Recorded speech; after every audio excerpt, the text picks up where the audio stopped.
Bon, je recommence en espérant que cette fois-ci ça fonctionne parce que j'ai eu un petit souci d'internet. Alors, je regarde que je sois bien en direct. Est-ce que c'est bien le cas? Alors, voilà, ça a l'air de fonctionner. Bon, en espérant que ça tienne. Donc, je le disais, bon, bienvenue donc pour tous les mardis donc pour ce live. Alors aujourd'hui, justement, je voulais vous parler de désir. Du désir dans le couple, parce que je le vois très souvent dans mes consultations, quand un couple vient me voir, eh bien, il y a souvent un décalage en fait dans le désir, et très souvent il y en a un des deux qui a moins de désir que l'autre, ou même carrément il y a quelque part le désir qui diminue au fur et à mesure que je dis que la relation s'installe. Et c'est vrai que ça peut, voilà, ça arrive, j'ai envie de dire, ne vous inquiétez pas, ça arrive voilà, à énormément de couples. Et du coup, comme il y en a un qui a moins de désir, ben, du coup, on a peur d'aller vers la tendresse et on se rend compte qu'il y a quelque chose là qui s'installe et qui est vraiment pas chouette et qui peut être terriblement souffrant pour l'un comme pour l'autre. Et donc, c'est intéressant parce que c'est vrai qu'on met, je trouve en tout cas aujourd'hui, on le voit dans les magazines, partout, on met énormément de pression, j'ai envie de dire, sur la sexualité en nous disant combien de fois on doit faire l'amour par semaine, qu'est-ce qui est juste, pas juste, etc. Et en fait, je trouve que ça met beaucoup de pression à tout le monde.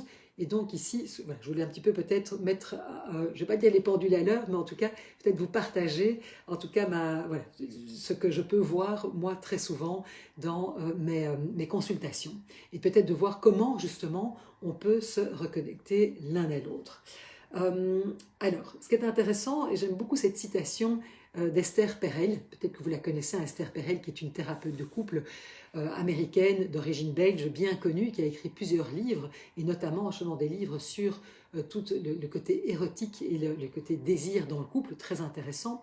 Et qu'est-ce qu'elle dit? Elle dit en fait, un couple, hein, je vais la citer, en s'installant dans le confort de l'amour, les couples cessent trop souvent d'attiser la flamme du désir, ils oublient que le feu a besoin d'air. Alors c'est sûr que j'aime beaucoup cette citation. C'est vrai que quand on se souvient de ses débuts, hein, quand on tombe amoureux et qu'on commence une relation, eh bien c'est vrai qu'en général, le désir, là pour le coup, il est vraiment au rendez-vous. Hein, rien qu'en pensant à l'autre, on a je veux dire, le cœur et le corps qui s'enflamment, hein, on y pense tout le temps, on a des papillons dans le ventre, etc. Et puis, mais comme je veux dire, comme beaucoup de couples, à un moment, qu'est-ce qui se passe? Ah, on s'installe, et puis le quotidien prend le dessus. Hein, entre le boulot, les enfants, la gestion de la maisonnée, la pression, enfin, tout ce qui se passe. Et puis, et tout à coup, on a l'impression comme ça que ce désir diminue. Et puis, il y a très souvent aussi de la frustration qui pointe le bout de son nez, évidemment. Et on se dit, mais qu'est-ce qui se passe? Hein, comment ça se fait que notre début qui était si enflammé, où l'érotisme, la sexualité étaient présents, et puis tout à coup, là, boum, ça s'estompe, si carrément, ça n'a pas carrément disparu, enfin on pense que ça a disparu. Et parce que ça a disparu, en fait, quelque part, ça a été caché, j'ai envie de dire, sous toutes les contraintes du quotidien.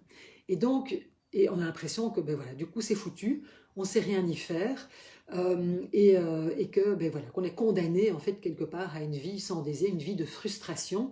Et c'est bien dommage, parce que moi, j'ai envie de dire, mais surtout, il n'en est rien, parce qu'en fait, on a une fausse croyance, on pense que le désir est spontané, que tout à coup, pouf, comme ça agit par magie, parce qu'en fait, quand on repense à nos débuts, on a l'impression que ça venait comme ça.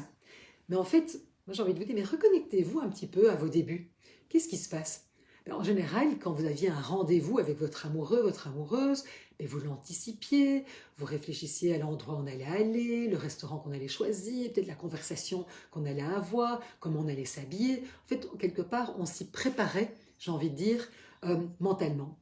Et donc, on imaginait la soirée. Et quelque part, de l'imaginer, de l'anticiper, etc., on se crée un petit peu un scénario qui faisait que lorsqu'on se retrouvait en général, ouf, là, je dis, le désir était au rendez-vous. Et donc, c'est-à-dire que cette attente, quelque part, faisait monter, venait nourrir notre désir. Et on voit bien que quand on s'installe dans une relation, mais quelque part, ça ne vient plus naturellement. Et donc, en fait, quelque part, c'est vraiment de s'en rendre compte et de se dire, mais comment on peut recréer les conditions qui sont propices à l'éveil, en fait, de ce désir.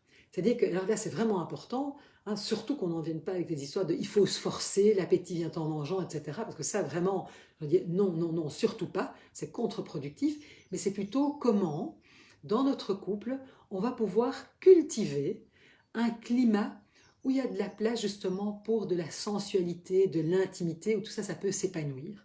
Et donc, quand j'ai cultivé un climat, c'est aussi comment on peut être dans un couple où il y a un cadre qui est sécurisant, où il y a de la tendresse, où il y a des paroles valorisantes, où on se sent reconnu, où on se sent respecté, on se sent connecté, où on peut se dire, on peut se parler, on peut se dire, on peut montrer sa vulnérabilité. Donc vous voyez, c'est vraiment quelque chose aussi, c'est comment on peut créer ce contexte, hein, parce que on sort un peu de ce truc en disant que, ah ben oui, le désir, pouf, ça vient comme ça. Et donc, je vais partager quelques pistes justement pour quelque part rallumer cette flamme. Alors, peut-être première piste, c'est comment on peut de nouveau oser la tendresse, mais la tendresse sans pression. Parce que qu'est-ce qui se passe très souvent quand un des deux ressent moins de désir? Eh bien, quelque part, il n'ose pas se laisser aller à la tendresse en disant que c'est la voie directe pour aller vers une relation sexuelle. Or, pour le moment, je ressens moins de désir.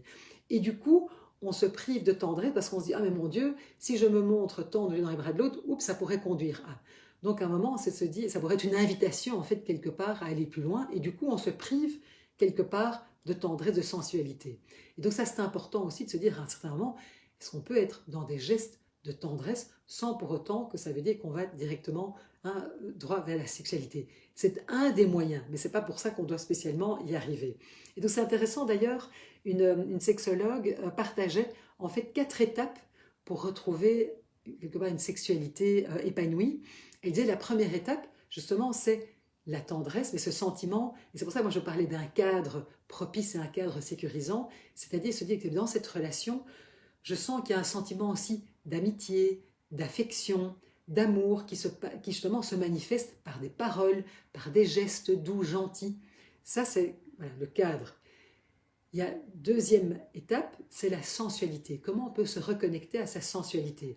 Que ce soit de soi à soi, hein, par exemple, je sais pas moi, en se prenant un bon bain, en se mettant de la crème, etc.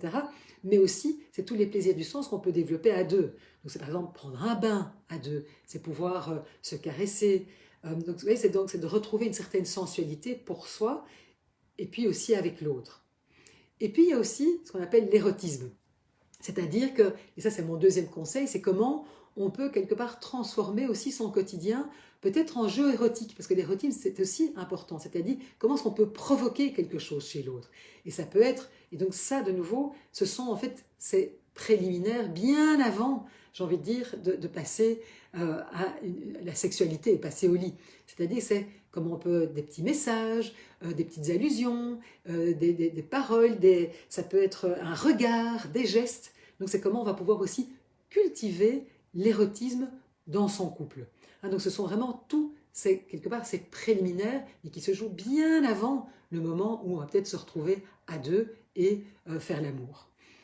Et puis, et donc c'est ça qui peut justement donc amener à la sexualité. Hein, pas toujours. Et puis la dernière chose aussi, peut-être dernier conseil, c'est planifier des rendez-vous amoureux. Alors là, on va dire, waouh, planifier, mais ça c'est vraiment, alors pas planifier comme quelque chose, dans ma to-do list, une case à cocher, mais plutôt de se dire, ok, c'est-à-dire c'est comment on va pouvoir le planifier plutôt comme un moment dont on a envie. Parce qu'en fait, c'est comment on peut faire de la place pour ça. Comment on fait de la place pour se dire, tiens, on va se faire, je sais pas moi, un bon resto à deux, et on va le choisir, on va le planifier, etc. Eh bien, en fait, quelque part, j'ai envie de dire, c'est se planifier des rendez-vous amoureux, c'est-à-dire faire de la place pour ça, pour qu'il y ait quelque part une attente, mais qui soit propice justement à faire monter le désir. Peut-être une dernière petite chose que je voulais ajouter, c'est vrai que là, et sans vouloir tomber du tout dans des clichés, parce que parfois je vois la situation tout à fait inverse, mais c'est vrai que pour beaucoup d'hommes, une manière de se sentir connecté à sa compagne, c'est en fait en faisant l'amour. C'est-à-dire que là, ils sentent une connexion. Or, pour beaucoup de femmes, ils ont besoin de se sentir connectés pour avoir envie de faire l'amour. Parfois, c'est comme je dis, mais je le vois quand même très souvent encore dans ce sens-là, dans mes consultations. Parfois, ça peut être l'inverse. Mais en tout cas, ce qui est important, c'est que se connecter, il y a plein de manières de se connecter et que faire l'amour est une des manières de se connecter. Mais comme je disais, il y a plein d'autres manières qui peuvent justement être des moments de qualité qu'on passe à deux, des paroles valorisantes, des compliments, des attentions. Donc ça, c'est important aussi de se dire que comment on peut trouver justement un langage commun. Voilà ce que j'avais envie de vous partager aujourd'hui. Et donc, c'est, vous dites que quelque part, de se rappeler que le désir, en fait, il ne disparaît pas. Parfois, il est caché sous beaucoup de frustration. Parfois aussi, c'est vrai que la relation de couple, il peut y avoir des choses qui sont difficiles, des disputes à répétition, des difficultés qui viennent évidemment quelque part abîmer tout ça. Donc, c'est important aussi de se dire qu'il y a des facteurs aussi qui sont de couples qui, évidemment, ne vont pas aider à ce que le désir, la femme, si on se sent frustré, pas reconnu, etc., ben c'est clair que ça ne va pas aider au niveau de l'intimité, de cette envie d'aller rejoindre l'autre et en tout cas attiser le désir. Donc important de se dire que, et puis parfois c'est simplement qu'on est pris, en fait j'ai envie de dire, par le quotidien et donc ce désir il ne disparaît pas, mais il n'a pas besoin d'être réinventé. Et donc j'ai envie de vous dire, mais tiens, est-ce que vous avez envie peut-être de remettre de l'attention là-dessus? Voilà ce que je voulais vous partager en cette belle journée ensoleillée. Et je vous souhaite une très belle après-midi. Je vais également partager un article de blog que j'ai écrit sur ce thème, si vous voulez aller plus loin. Et puis, n'hésitez pas, si vous avez des questions, envie de réagir par rapport à ça, si vous avez envie de le faire ici en toutes ces publications, ou alors dans un message privé, je serai ravie de répondre à vos questions. Et sinon, je vous dis à la semaine prochaine, et surtout, profitez bien de ce beau soleil qui est quand même super agréable. Voilà, à la semaine prochaine et très bel après-midi à vous. Merci. Et puis si vous m'écoutez en replay, mettez un petit hashtag replay. Merci beaucoup.